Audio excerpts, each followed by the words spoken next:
Hi friends, welcome to our channel. Brahmamudi serial next ఎపిసోడ్లో ఏం జరగబోతోందో ఈ వీడియోలో చూసి తెలుసుకుందాం.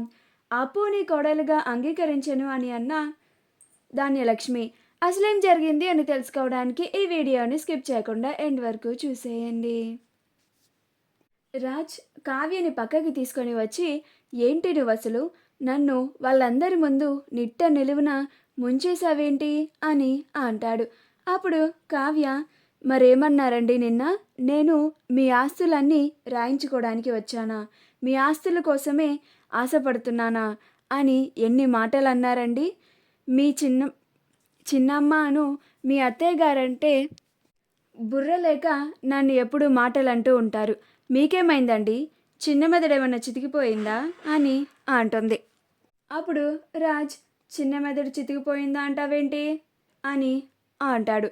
అప్పుడు కావ్య, మరి ఎందుకండి ఇన్ని రోజులు మీరు నన్ను ఇలా చూశాక కూడా అలా ఎలా అంటారండి? ఈ ఆస్తి మీద మోజు పుట్టింది అని అని అంటుంది.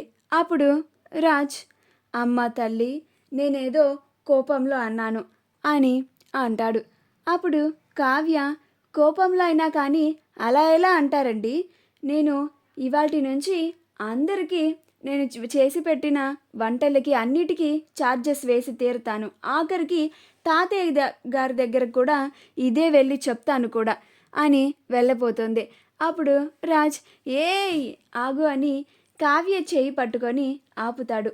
ప్లీజ్ అలా మాత్రం చేయకు, నీకు దండం పెడతాను అని అంటాడు. అప్పుడు కావ్య, నేను అస్సలు వినను. మీ దగ్గర ఎలా అయితే డబ్బులు తీసుకున్నానో అలానే అమ్మమ్మ గారికి కాఫీ ఇచ్చి 100 రూపాయలు తీసుకుంటాను. అలాగే మీ అత్తగారికి ఉప్మా పెసరట్టు చేసి 500 తీసుకుంటాను, ప్లస్ జిఎస్టీ అండి అని అంటుంది. ఇంకా మా అత్తగారికి వస్తే కాఫీకి 100 రూపీస్ అని అంటుంది. అప్పుడు రాజ్, నీ డబ్బులు గోల ఆపుతావా అని అంటాడు. అప్పుడు కావ్య, నేను ఆపనండి. నేను అసలు ఎప్పుడైనా ఏనాడైనా మిమ్మల్ని ఇలా డబ్బులు కావాలి అని చెప్పి మిమ్మల్ని అడిగానా? అలా మిమ్మల్ని అడగకుండానే, అసలు మీ ఆస్తి గురించి ఏనాడు మీ దగ్గర ప్రస్తావన తీసుకురాకుండానే మీరు నన్ను మా ఆస్తి పైన, ఐశ్వర్యం పైన ఆశ పుట్టిందా అని అంటారా? నాకెంత బాధగా ఉంటుందో ఆలోచించారా? అసలు ఎప్పుడు తేరగా దొరుకుతుంది అని ఓ మాటలు అంటున్నారు, నిందలు వేస్తున్నారు నా పైన అని అంటుంది. అప్పుడు రాజ్, సరే ఇంకా దాన్ని వదిలేవే అని అంటాడు. అప్పుడు కావ్య, ఎందుకు వదలాలండి, ఎందుకు వదలాలి అని రాజ్ మీదకి వెళ్ళి అంటూ ఉంటుంది. అప్పుడు రాజ్ వెనక్కి వెళ్తూ ఉంటాడు. అప్పుడు కావ్య, నేను ఈ విషయాన్ని అస్సలు వదిలేదే లేదు, తాతయ్య గారి దగ్గర వరకు తీసుకెళ్తాను అని అంటుంది. అప్పుడు రాజ్, నీకు దండం పెడతానే, ప్లీజే అని అంటాడు. అప్పుడు కావ్య, సరే మీరు ఇంతలాగా బతిమలాడుతున్నారు కాబట్టి వదిలేస్తున్నాను అని అంటుంది. అప్పుడు రాజ్, అమ్మయ్య అని అనుకుంటూ ఉంటాడు. అప్పుడు కావ్య లోపలికి వెళ్ళి, అమ్మమ్మ గారు, ఇప్పుడే మీకు కాఫీ తీసుకొచ్చిస్తాను అని అంటుంది. అప్పుడు ఇందిరాదేవి, కొంచెం త్వరగా తీసుకొని రామ్మా అని అంటుంది. అప్పుడు రుద్రాని, రాజ్ ఏం చెప్పాడు కావ్య నీకు? ఇందాకేదో 500 అని అంటున్నావు అని అంటుంది. అప్పుడు రాజ్, అత్త అదేమీ లేదు, ఏదో తిక్కల్ది, కొంచెం ఏదేదో పిచ్చిలో మాట్లాడేస్తూ ఉంటుంది, పట్టించుకోకు అని అంటాడు. అప్పుడు కావ్య మళ్ళీ వచ్చి, ఎవరండి తిక్కల్ది, ఎవరు అని అంటుంది. అప్పుడు రాజ్, నిన్ను కాదులే, నువ్వు వెళ్ళి కాఫీ తీసుకొనిరా అని అంటాడు. అప్పుడు ఇందిరాదేవి అపర్ణలిద్దరూ నవ్వుకుంటూ ఉంటారు. అలా ఇందిరాదేవికి, అపర్ణ, రాజ్లకి కావ్య కాఫీ తీసుకొని వచ్చి ఇస్తూ ఉంటుంది. అలా ఇందిరాదేవికి, అపర్ణకి కాఫీ ఇచ్చిన తర్వాత రాజ్ దగ్గరికి వచ్చి కాఫీ కప్పు చూపించి 100 రూపీస్ ఇవ్వండి అని అంటుంది. అప్పుడు రాజ్, వసేయ్ ఇందాకే కది చెప్పాను అని అంటాడు.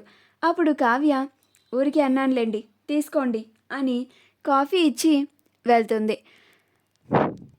మరుసటి రోజు ఇందిరాదేవి సీతారామయ్యలు ఇద్దరు అప్పు కావ్య స్వప్నల చేత వరలక్ష్మి వ్రతం చేయిద్దామని నిర్ణయించుకుంటారు.